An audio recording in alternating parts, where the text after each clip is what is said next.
Hello and welcome to Fiction Fans, a podcast where we read books and talk about them too. I'm Lily. And I'm Sarah, and I'm so pleased to welcome Yume Kitasei and Tsai onto the podcast today to talk about the Traveling SFF Book Festival. Hi, thanks for having me. Welcome.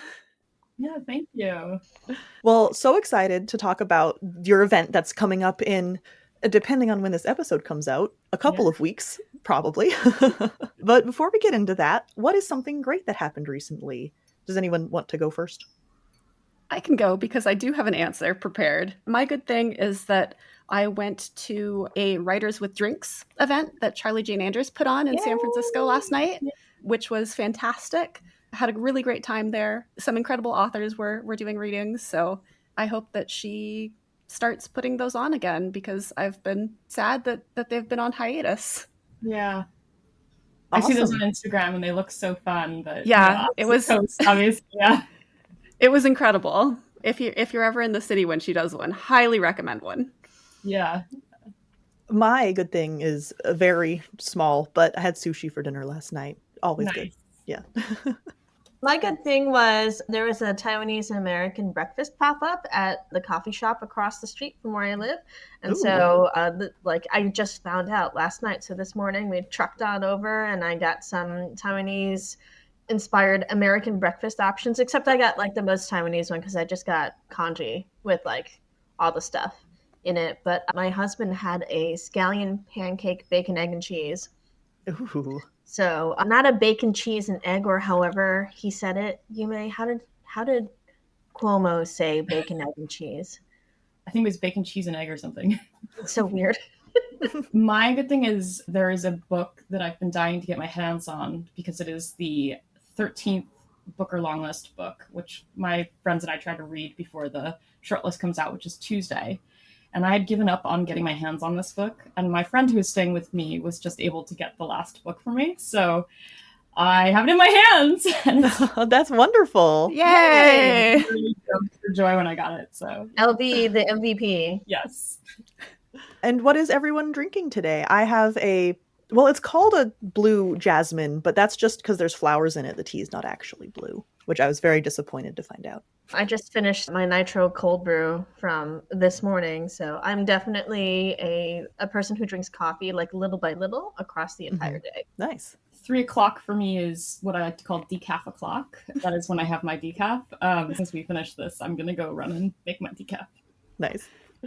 I'm actually really proud of my answer. I am drinking Elle's Workshop Blend, a custom bitter medicine tea blended by discoverteas.com.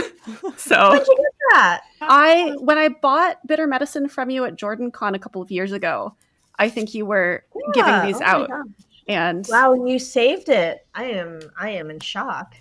Well, I have a very large tea collection, so it's been in the rotation, but I thought this was the perfect time to drink it. Yeah. How does it taste to you? Because of course my friend who made the blend is always curious to know. I really like it. It's a nice, soft, like black tea. Yeah. So perfect for. It's a little too hot outside right now for this tea, but I feel like this is a perfect cold I think weather. It would take ice really well, honestly. Yeah, It all the floral components in it. It's got chrysanthemum and jasmine. So yeah, it does taste like it would be good ice too. I think it's probably very versatile. All right. And has anyone read anything good lately? I heard a lot of good things at the reading last night. Does that count? Do you have a favorite author? Can you pick one from the reading? So everyone was fantastic, but I did come home with So Many Stars, An Oral History of Trans, Non-Binary, Genderqueer, and Two-Spirit People of Color by Caro de Robertis, which I'm looking forward to reading. So cool. Yeah, that'll be my answer. I think you may have the most interesting list, honestly.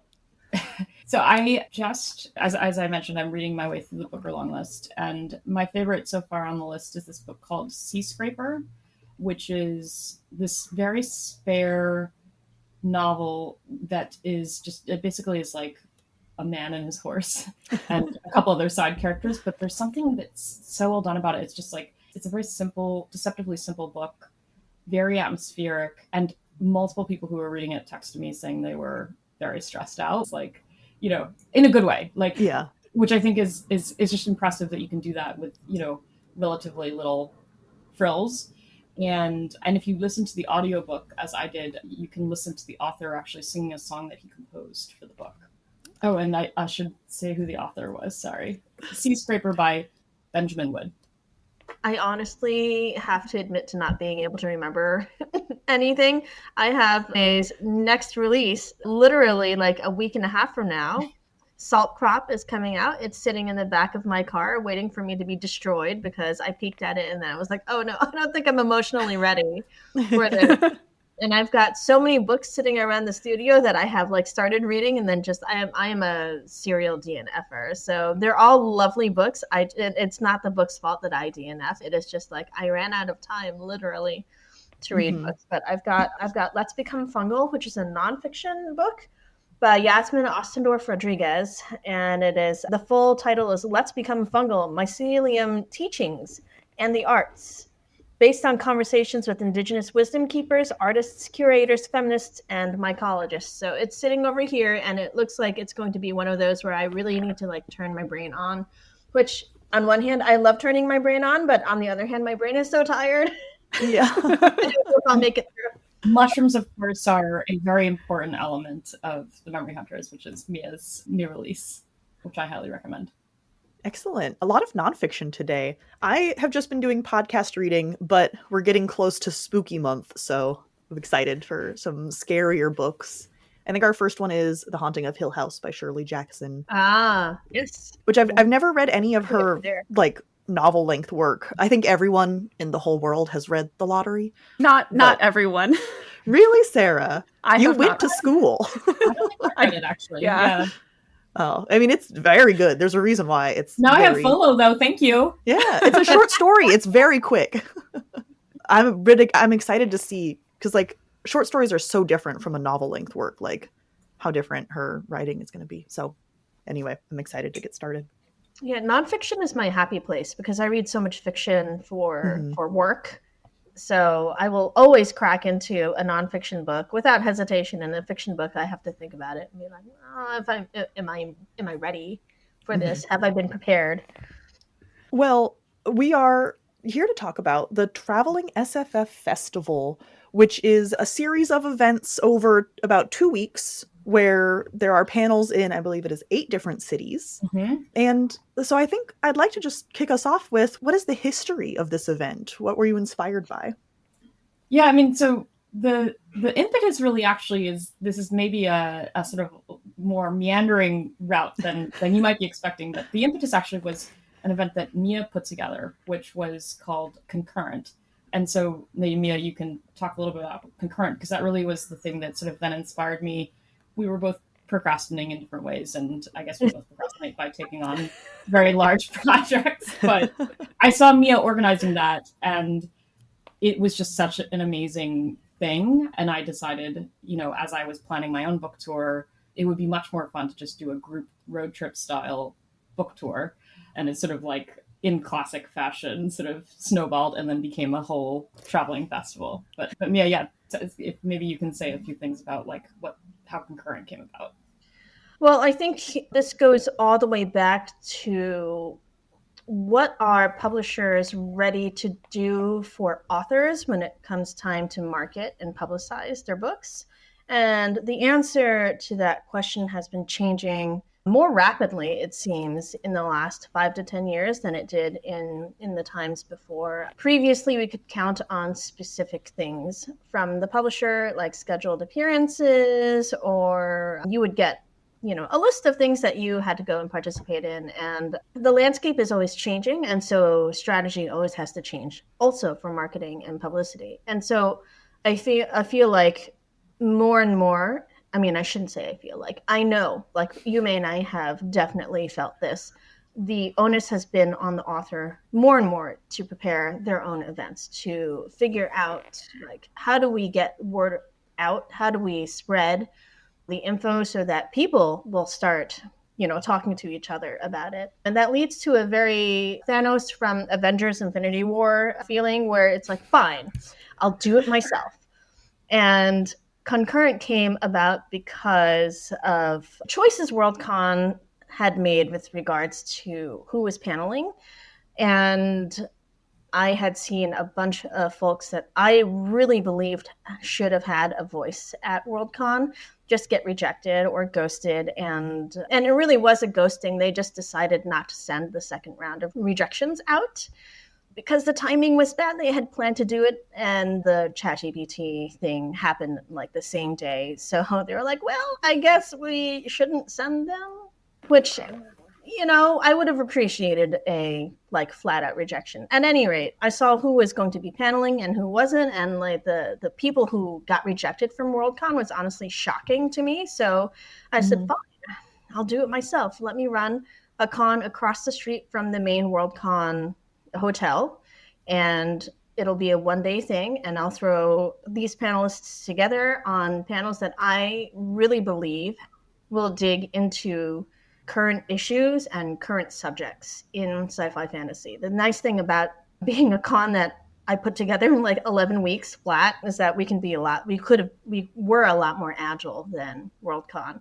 And so, yeah, Yume had a front row seat to me just like starting to really get madder and like put things together. It was really impressive. Yeah.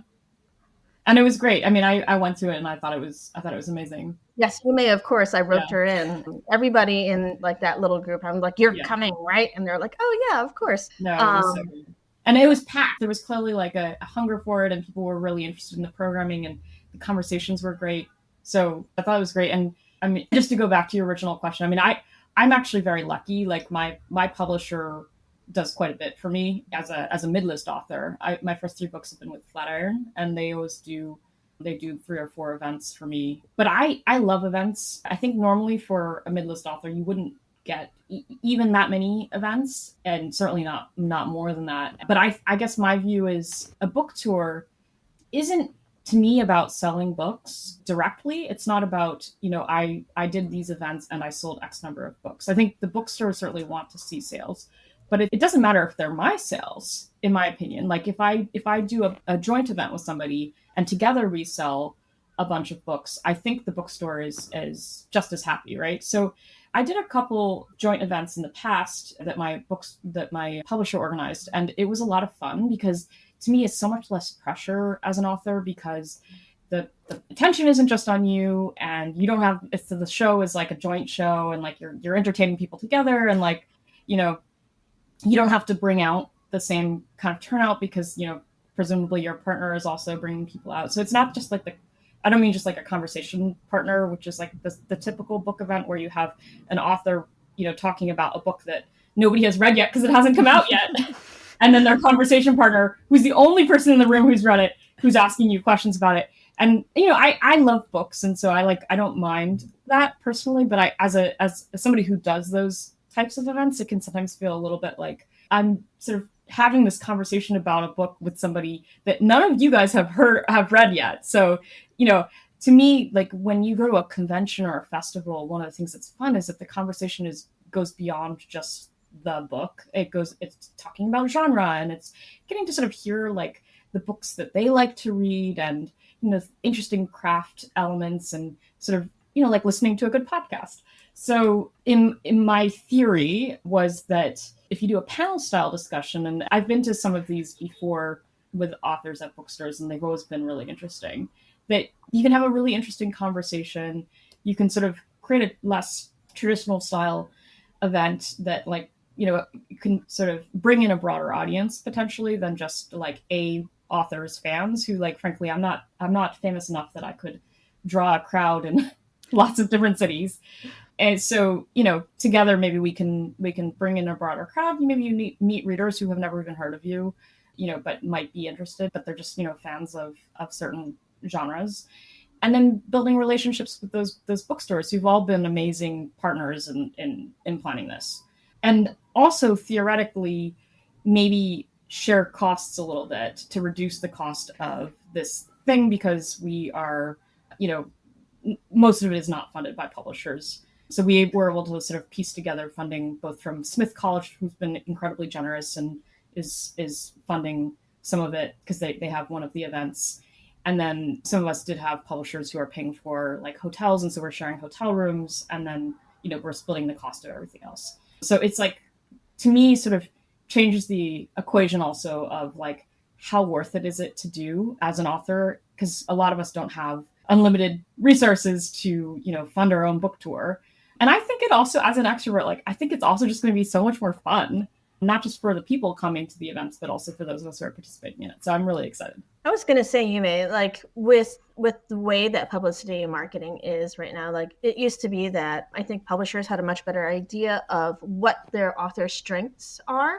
Mm-hmm. Yes, you have to fill out the questionnaire. You talk about what you're willing to do, what you're not willing to do. Like the first time I published, I was like, yeah, I'll do blog posts, you know, I'll write things. And the second time I was like, no, actually, that is so much work. I'm not going to do that. But Yume, like she said, is an extrovert, and Flatiron should be taking full advantage of the fact that Yume likes to talk to people, and she will just go and talk to whoever is going to listen. We went on a little road trip like earlier in the summer, and we were standing and waiting for a thing to happen. Yume just starts chatting up everybody who's like next. And I'm just like, oh my God, I'm talking to strangers.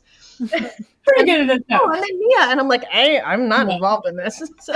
No, and I think I'm, like I said, I've been pretty lucky. Like I think the publisher has been very good about like pitching me to festivals, and they do pay for it, which I think again for a mid-list author isn't that common. So I've been very lucky in that respect, and I think they know that I like doing the in-person stuff, and so I got sent to ALA and Comic-Con and stuff like that, and that's been a great time. It's like getting sent to summer camp. I love it. So good. But you know, the reality is that for every publisher, and I don't fault them for this, like you have a list, right? And all of the opportunities have to be sort of doled out in a very specific, targeted way, you know, in a way that makes the most sense for them as a business. So they're not going to send me to every single event, right? Even if I were the most charismatic person in the world, like they couldn't send me to all of those events. So, you know, the question is, how do you make your own opportunities for yourself that sort of supplement whatever your publisher is doing for you? And for some authors, your publisher is not doing that much for you, and so like it becomes even more of the share of like what you get to do. But I think regardless of what your publisher is doing for you, unless like you're a lead list title, like I think if you're mid list, you do end up having to do a little bit of your own planning if you want to do those kind of things, because you know the resources just get distributed in that way. Mm-hmm. Yeah, and then what Yume is doing with the Traveling Festival is just kind of like it's a feedback loop, right? Because now I'm planning a different panel for my local Barnes & Noble in like November, and it's going to be a fun thing. It's not about our books. It's, you know, it's a completely different subject. It's like related to books, but it's just like the four of us cutting up and having a good time in front of a bunch of people. Yeah, and I haven't even done our first one yet, but I'm already sold on the model. Like I think all book events should be joint or group events if possible. Yeah, I mean it's a great idea. I understand why publishers, like the publicity department, is not as excited about it, because it does take a lot of coordination, and everybody's got about 1 million emails to answer, like literally every day at a publishing house. Just there's so many things in the air, so many moving parts, and so it is easier for somebody like Yume, who is like, I have one job and I'm going to coordinate all of this, as opposed to a publicist who is like, oh, I've got like 15 or 20 authors and I got to do all this, but now times 15 or times 20. Yeah. I mean, when I started out, I thought it was an easy thing to organize. And then I got to the publicity and marketing piece of it, of like actually promoting and trying to get people to come. And I was like, oh, this is a lot of work, and the logistics. So it actually did end up being more work than I originally thought. But anyway. Yeah, what is both of your experience with events, both as attendees and as organizers? Is this your first event that you've organized? I organized a couple of events to supplement my publisher's tour last year, and so I got a little bit of a taste of, you know, the nuts and bolts of it, but this has been by far the biggest experience for me in terms of like, I've learned so much, and I would love to do this again because I feel like I've learned so much that will make it easier next time around in terms of like the things to do, the things not to do, and how to make it easier. I would start much earlier, but yeah, so my experience was pretty minimal before I put this whole thing together. Yeah, and I had never run a con before, and I was just like, well, fuck it, run it, let's go. Yeah, it's pretty incredible. I mean, you rented a theater. I mean, the Traveling Festival is relatively simple because it's basically just taking like a book tour model and sort of amping it up. But the concurrent convention was like, there was swag, there were lots of participants, you had the level of detail that you really thought through was just incredible. Yeah, I think that with Yume and I, we both have, like, we're maybe more project manager oriented than many other people. Like when I went traveling with Yume, she sent me a spreadsheet and I was like, what is this? I don't know. People travel without spreadsheets? Like, what is that? I don't use a spreadsheet. The only time I have to use, like, I will only use a spreadsheet, like, if I have to use a spreadsheet. I do keep a lot of notes by hand, but, like, it's just one of those things where you look at the big task and you just start breaking it down into smaller and smaller chunks and then going, all right, what's my timeline? And I have from here to here to get everything ready. Okay, let's go. Let's get it done. You mentioned the PR and marketing for this event. What have you been doing, and like what has been successful so far? Well, remains to be seen what will be successful. Actually, I would love to like poll people when they come in. But part of it is collaborative, like, using the collective reach of social media from all of the different participants, right? By definition, if we're all posting. So we've made some graphics that we're collaboratively posting and that we're all sharing together. And then on top of that, like, we've made postcards, which I've actually been mailing. I've been calling around to local libraries in the area, and if I don't hear back from them, then I just do it, which is and mailing them like little stacks of these little printed cards that have the information for each event. And then I've also mailed them to the bookstores to give out at the counter, which they've been very happy to do. We've put together a press release, which will go out on a press advisory, which will go out on Monday. Monday, I guess, whenever Monday in the past, wherever this airs. And doing a lot of Facebook outreach. I had to make a Facebook account for this, which was hard. I got permanently banned the first time I tried, and then was able to access it through my Instagram. I'm not really sure what that's about because you can't talk to a human, so I'll never know why.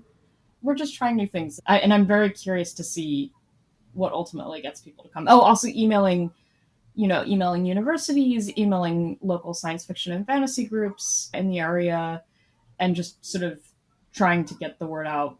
I emailed, maybe 200 plus friends and just was like, you happen to be in any of these cities, please tell people about this. Then, of course, outreach on this podcast. And, Yes. the more we get into it, the more it's like, oh, this stuff is really difficult because you never know what's going to shift the needle over here. If it's going to be the clock app or if it's going to be Instagram, like, who knows, somebody might go viral, but we can't count on it. Yeah. And we'll pitch, local papers and, maybe somebody will bite and maybe somebody won't, but we'll see. Yeah, absolutely. What has been the biggest surprise to you, this process of organizing or during organizing concurrent? I have been so gratified by how I thought it was kind of a weird idea, but I was like, I'm into it. So, I'll just try it. And I've just been gratified by how many authors, even authors like Veronica Roth is going to do our New York event. She's really nice, but also like she was very willing to do it.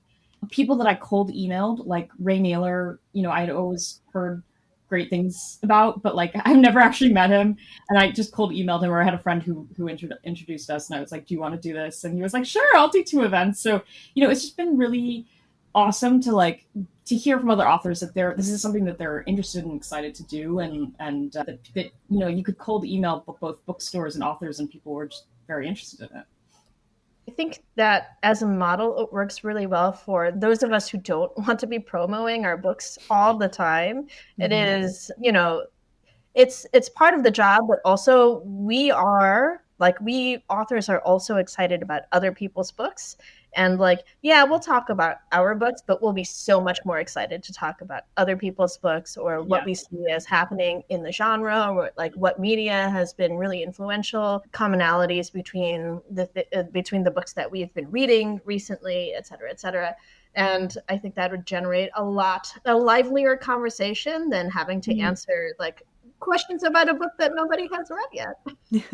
Yeah, that's actually, so I should say actually some history to this actually maybe goes back to the fact that a lot of the people who are participating in at least one of the weeks were all part of the 2023 debut year, which was, there's always a Slack group that's made in every debut year, and our debut year was extraordinarily non-toxic. Like we all each other. I don't remember there being any drama. We all like are really no real drama now. We all support each other, and that was when I first learned what Mia's describing, which is like you don't need to promote your book, like you can promote each other's books, and that's so much easier because it's like I love reading and I love books, and like I'm excited about their books, and because we are all from, except for in the second week, I think it's four of us are all 2023 debuts, and then we have Elaine Cho, who is a 2024 debut, who I met elsewhere. But I've read, because of that, a lot of these authors that we're doing these events with, I've been reading their backlist. So like it's not just that I've read one book by them that's coming out this year. I've also read multiple of their books. So I think it's going to make for a much richer conversation because we know the works pretty well, and like we can talk about each other's books in a way that is just more fun and like less stressful than trying to convince you that I am a good writer when I'm not even convinced of that every single day of the week. But you're a fantastic writer. I wouldn't have so much trepidation about like getting into Salt Crop and like, having to stop reading Salt Crop to write my own thing. No, but I mean, I think authors in general, just like it is hard, and most authors, I think it is not comfortable to like shout about yourself in your book, which you wouldn't know maybe by the level of self-promotion that necessarily goes on in social media spheres, but like I think many of us are screaming inside now. It is interesting how writing is often such an introverted project, and then marketing your book is such an extroverted project. Yeah, I find that when it comes to book events, I would rather not be in the spotlight. I really enjoy being in the moderator position, which is why I'm doing moderation at Flights of Foundry at the end of this week. Saturday, right? So, okay, next week, six days from now. And it's, I don't know, I like just having a chat with other folks who have been in my situation also, and other folks who've been like just from all walks of life, who have different experiences and perspectives, just to make things interesting. And so it's not like my book and my work and like me all the time, but it's like, no thanks. So talking a little bit about the authors who are involved in this, or the other authors who are involved in the Traveling Book Festival, can you tell us a little bit about who is going to be on these panels? Okay, it's a long list. Let's go. It's a long list. So in week 1, we have, Micaiah Johnson, who wrote Those Beyond the Wall, is the sequel, I think, to the Space Between Worlds, which was a great book that came out a couple years ago. And Ray Naylor, who I mentioned already, his most recent book is Where the Axe is Buried, science fiction author. Julia V, who writes with Ken Bevel, I hope I pronounced his name correctly, and is a tour author. So they write together. Actually, it's really cute. They met, I think, in elementary school when they first started writing together. They have the most chaotic writing process. You guys should have them on the podcast. And they write together now as like, adults. And so their tour trilogy is coming to conclusion with Pearl City. Sarah Pinsker is a local author in Baltimore who's joining us. And Veronica Rath, as I mentioned, is doing the New York City event. Fran Wild is joining us for Washington, D.C. Matthew Kressel is joining us for week 1. He just wrote Space Trucker Jess, which is with a small press. And then, so week 2 is Elaine Yu Cho, who just wrote Teo's Durumi, which is Zando, which is a sequel. J.R. Dawson is a tour author. Emily Jane, it was with Disney, me, and Mia Tsai. I'm actually like in both weeks, obviously, because I organized it. and Mia Tsai, who's an incredible author who happens to be here right now, is also in week 2. I think that's everyone. And for these panels, it's going to be a different topic each week, right? Or each event, panel. right? Each night. Each night, yeah. How did you choose the panel topics? Brute force. No. Let me pick topics, and I was like, what? Yeah, I mean, I generated a bunch myself to get things rolling, and then we attempted to reach consensus via email, which, and then some people added topics to it, so we sort of expanded the pool, and then I just this is basically how we decide, in one of my book clubs, this is sort of how we decide, is basically like quote unquote consensus, but it's basically like 3 out of 12 people speak up, so you've decided the consensus. No, I'm just kidding. There's a little bit more than that, but like basically like you figure out what nobody is objecting to, and then you sort of like triangulate what everybody is comfortable with.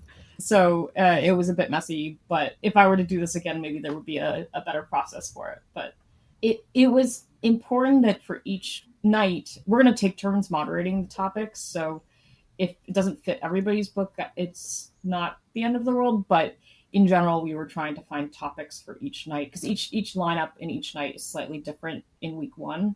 Week 2 was less of an issue because it's the same authors every night. But we were trying to find topics that fit all of the books. And the books are obviously part of the fun is that it's a whole range of the SFF, speculative fiction. Like Sarah Pinsker does horror and is, I would say, very like speculative literary, whereas like, some of the other authors are maybe like much more deeply embedded in the genre, like Elaine Cho's like space opera, right? So the range is fun because it's quite wide, but then coming up with topics that everybody can sort of speak on is sort of a process of elimination issue. Though one of our events in week 2 is going to be moderated for us. Sure. That's 2 of them are. Okay, yeah, 2 of them are at Smith, right? And then is Bookline also moderating for us? Norwich, yeah. So Norwich, Smith. So thank you. Yeah, Allegra Hyde, who is a really wonderful author who I admire anyway, and is one of the people I cold emailed. And she's also the one who's helped us get funding actually for the Smith event. Although we're gonna, if we can get stipends, we're gonna use that also to help supplement the rest of the tour. But she's moderating the Northampton event, and then somebody I met through Book Talk is going to be moderating. Amanda Peterson is going to be moderating the Norwich Bookstore event in Vermont. Will any of these panels be available online or accessible to people who are not on the East Coast and can't attend in person? Yes, definitely. The Washington, D.C. event is going to be hybrid, and I will double check. I will have to double check real quick, but I think maybe 1 or 2 others that are going to be available later. I believe Brookline, for example, does a YouTube clip afterwards, but it won't be live. So several of them, I'll make sure it's reflected on our website, but several of them are hybrid. But we'd like people to come in person, and because of that, we're doing a raffle giveaway. So if you come to one of the events, you'll get entered to win a bunch of books by us. You'll get loot. Yes. And I didn't look at every single event, but the ones that I was clicking through, the tickets looked extremely affordable. I think, yeah, in general, sometimes bookstores, which I totally understand, like they'll say, $5, but, you can use it to buy a book at our bookstore. It's like just store credit that you're basically buying. I think that's just because you don't want to have a big event and then nobody buys anything. Yeah. Which, we all love an indie bookstore, so I don't begrudge that at all. It seems quite affordable. And then a bunch of them are free. Mm-hmm.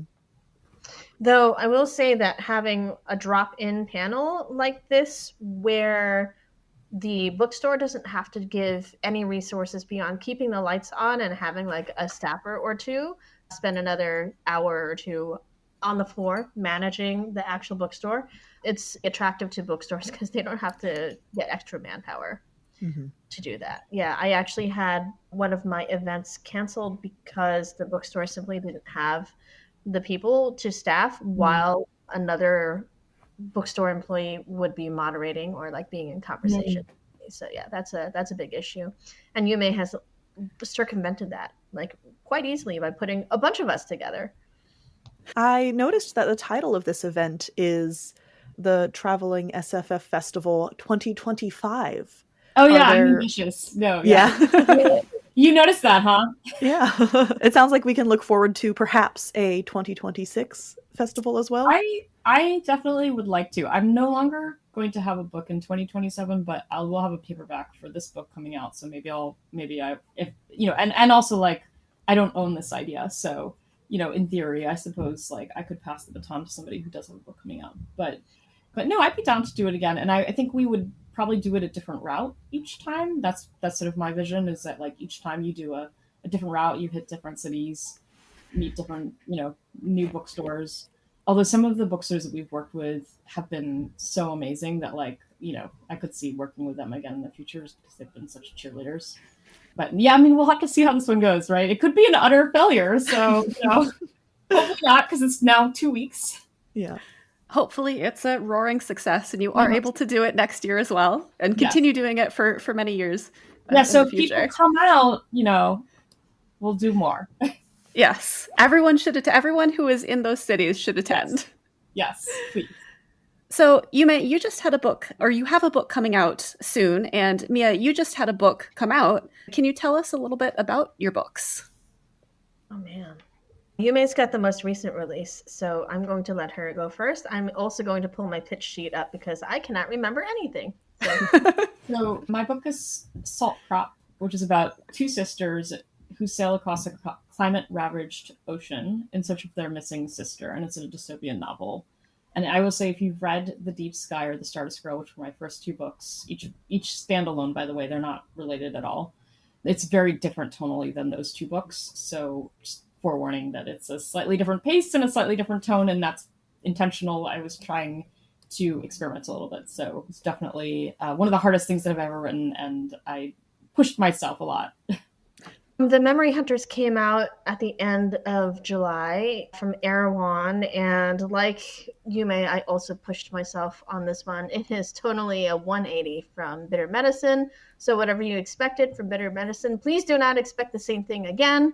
I am a musician who believes in never doing anything the same way, as anybody who has been in classical music long enough knows. Like, we are basically not allowed to interpret anything like the same way twice.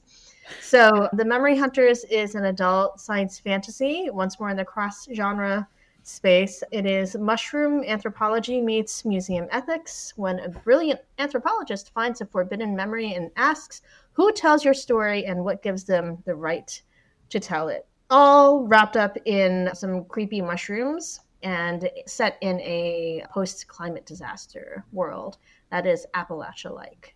And I will say, if you like Blood Over Bright Haven, I think that's a great comp for this book. Yeah, it's not like dark academia. There is academia and like standard academia things in here, but it's not about secret societies or anything like that. Or magic. It's not a magic school. We have graduated from the magic school and now we're in the field kind of thing. Field operatives, yeah. Yeah. I have had those who have been in library sciences, in archival, and in museums in general have found the book to resonate with them because they're like, yeah, the author has clearly been in these institutions. I'm like, yeah, I have been. Well, fantastic. Thank you both so much for joining us today. It has been such a blast talking to you about this upcoming festival and all of your current projects. Will we see you at any of our events, or are we in the wrong coast for you? Unfortunately, wrong coast. Yeah. Hence the question about online accessibility. Yeah. I will also be in Seattle and Austin as well, if you happen to be near. Oh yeah, when are you in Seattle? In October. So the second week in October, I will be in Austin and Seattle. Cool. Where can our listeners go to follow the Traveling SFF Festival, to find out more information, to follow both of you? Buy tickets to the events. Social media, yes. So Yume has conveniently put up a website. It is at yumekitasei.com/Traveling SFF Book Festival. Mostly because I didn't want to pay for a separate domain. But travelingbookfestival.card.co or something like that.